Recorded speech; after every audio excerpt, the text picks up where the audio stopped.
各位網友，大家好，我係呂志華。今日我拍條片咧，將會講出好多代名詞嘅，咁所以咧，大家要咧就係慢慢去揣摩，同埋咧要小心去聽。咁點解我要咁講呢？咁最大嘅原因就近期咧，我啲片經常被黃標。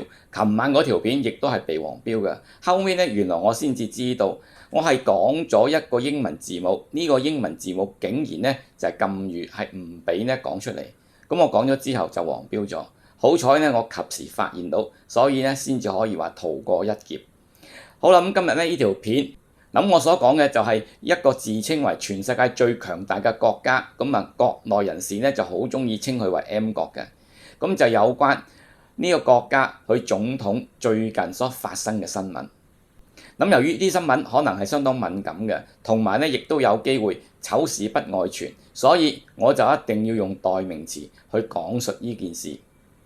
好啦，咁喺我未答正題之前咧，就希望大家能夠訂閱我免費嘅呂志華聲音雜誌頻道，同埋咧係撳埋個鐘仔，俾個讚我，以及咧將我呢條片分享開去，多謝各位。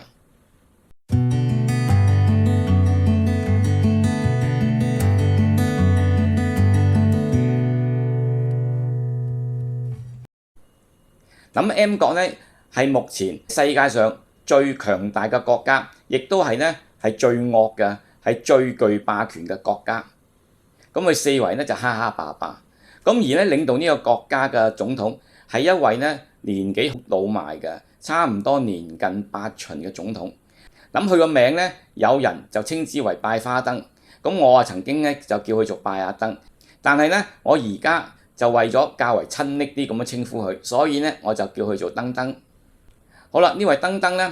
最近佢接受咗好多電視台啊、電台嘅訪問，咁而喺訪問期間，佢就做出好多係好奇怪嘅舉止行動，咁就令到好多網民咧就議論紛紛，大家都擔心佢老人家年紀老邁，可能咧身體抱恙。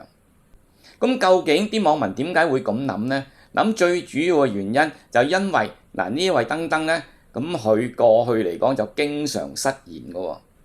咁例如咧，佢較早前佢就表示，咁佢話咧，佢同我哋國家主席習近平都係咧同意遵守台灣協議。好啦，咁台灣協議係乜嘢嘢咧？咁大家都唔知道。因為咧歷史上又或者現實世界入邊，原來咧從來都冇一份咧係台灣嘅協議嘅。於是咧白宮發言人就急急出嚟澄清，佢就話呢一個台灣協議其實所指嘅就係台灣關係法。咁美國咧一直都係遵守一中政策嘅。好啦，咁除咗咧經常失言之外，原來阿登登咧個記性都麻麻地喎。咁經常咧就記唔到啲嘢，經常咧就記錯嘢。咁例如較早前，咁佢咧就會見澳洲總理莫里遜。咁但係咧當時嚟講，佢突然間就唔知道呢位仁兄係邊個。咁佢於是咧就當場用咧呢條友去稱呼佢。咁搞到咧阿莫里遜相當尷尬。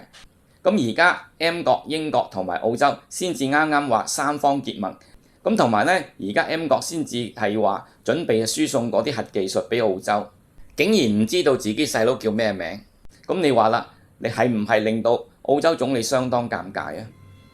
咁除咗莫里遜個名佢唔記得咗之外，原來咧佢連佢哋自己國家個國防部長奧斯汀個名咧都忘記咗。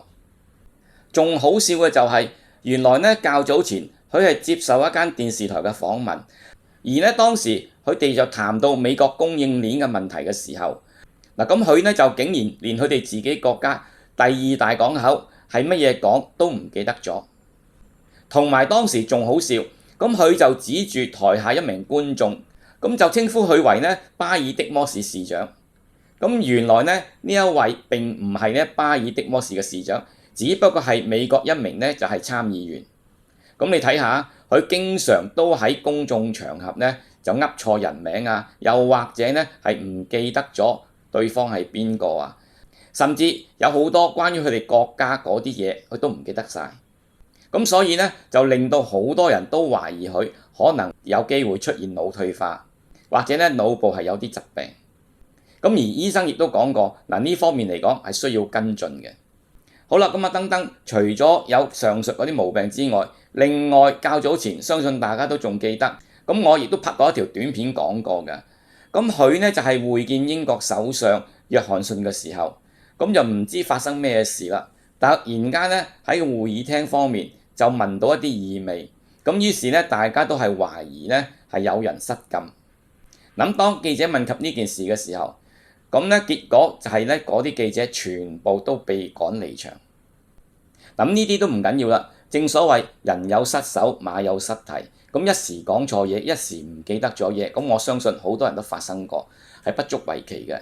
咁但係呢，最可怕嘅就係佢往往呢就喺公眾場合，喺一啲訪問之中，或者呢喺啲直播節目入邊呢，作出好多係古怪嘅行為。佢啲行為舉止就令到大家都覺得係好擔心、好驚嘅。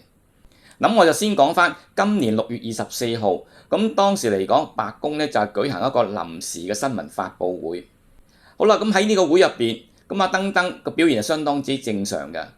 咁好啦，10幾分鐘之後，有一個記者就問佢有關於係家庭援助呢個問題嘅時候，咁阿登登呢突然間呢就反常，咁佢呢就壓低晒聲線，烏前個身，彎低個身，靜靜雞，好細聲咁同記者講，慌死人哋聽到咁樣。咁佢就同記者話呢，到目前為止，我已經係爭取咗19000億美元俾呢啲咁嘅家庭㗎啦。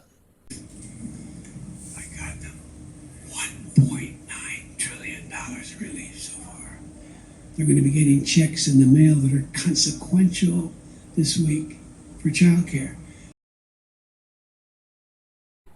嗱好啦，一個咁簡單嘅問題，記者問佢點解佢突然間去扮到咁細聲，咁仲要烏低個身，靜雞雞咁講俾記者知呢？好似慌死人哋聽到呢。嗱，呢種表情，呢種舉措就令到大家當時嚟講都係相當之愕然嘅。咁類似嘅情形就唔係一次半次發生喎，咁最近呢，似乎呢就頻頻發生。咁例如呢，日前拜登呢就接受一個電視台嘅訪問，當被問及到應唔應該加徵富人嘅稅項嘅時候，咁拜登就話佢係唔會增加1分錢嘅，但係佢即時呢就作出一個好古怪嘅表情，咁佢呢就用隻手嘅食指同拇指就整成一個圓形一個 O 字咁嘅手勢。咁跟住呢就放到佢呢嘅眼前面，咁大家睇呢張圖就知道啦。咁佢究竟想表達咩意思呢？係冇人知道嘅。好啦，咁最近阿登登就出席咗 CNN 一個呢節目，咁就係同嗰啲係觀眾直接對話嘅。咁當時節目主持人就問阿登登，佢就話有經濟學者呢就話俾《華爾街日報》知道，咁佢話呢，高通脹可能呢係持續到2022年嘅，咁問佢係同唔同意呢一個評估？咁當時呢，阿登登又係做出好奇怪嘅舉止喎。嗱，咁佢呢就將兩隻手就係舉起彎起，同埋呢佢就夾實咗自己嘅身體，同埋呢佢就握起兩個拳頭，咁兩隻眼就一路望住地下，滿面通紅。咁呢個動作呢就維持咗10幾秒㗎，喐都唔喐。咁啊，令到好多人仲以為呢自己嘅電視機係壞咗，個畫面呢就停頓咗。其後呢先知道原來阿登登係做咗一個咁古怪嘅動作。嗱，咁好啦，咁大家睇下，嗱，咁佢一連串咁嘅古怪嘅行為，係咪令到大家都係相當擔心，令到大家都係懷疑佢個身體狀況唔係咁好呢？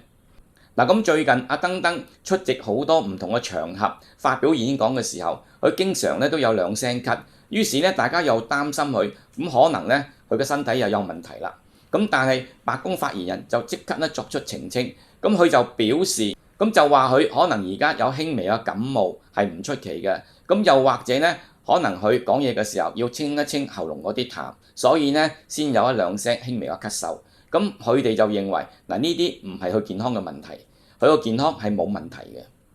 咁同埋呢，佢哋都表示阿登登身邊係有一位醫生係會幫佢定期呢作出檢查嘅。好啦，咁究竟阿登登身體有冇問題呢？咁其實呢，佢嘅醫生以前呢就曾經講過嘅，就話阿登登係有高膽固醇，同埋呢，佢亦都有季節性嘅敏感，以及呢胃酸倒立等問題。咁即係話其實佢身體不嬲都係有啲毛病㗎啦。咁只不過佢哋認為呢啲係小毛病。好啦，咁究竟阿登登嘅身體狀況有冇問題？佢個腦有冇事呢？大家都唔知道。不過呢，有啲網友就相當搞笑，咁就幫佢呢就做咗好多二次創作。咁甚至有人呢就幫佢改名添。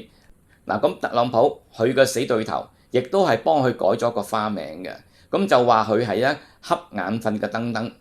咁仲有好多其他嘅花名咧，我就唔講啦。咁大家咧如果想知道，就可以咧就係去唔同嘅網站搜尋，應該咧係可以揾到答案嘅。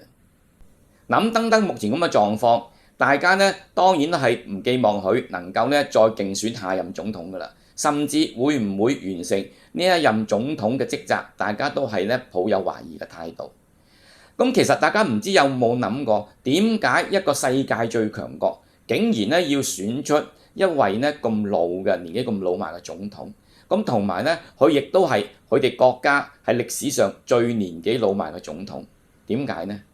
咁我就覺得似乎就話咗俾我哋知，根本美國而家就並冇治國人才，同埋咧亦都可以睇到根本佢亦都係咧唔能夠培養到係下一代嘅政治人才，所以做嚟做去都係一班老人家去做。好啦，咁啊登登目前咁嘅情況，我就諗起辛棄疾有一闕詞，嗱呢闕詞嘅詞牌就叫做《永遇樂》，京口北固亭懷古。而呢闕詞最後嗰幾句係咁講嘅：憑誰問，廉頗老矣，尚能飯否？咁我華哥呢而家就改為憑誰問，登登老矣，尚能飯否？多謝各位。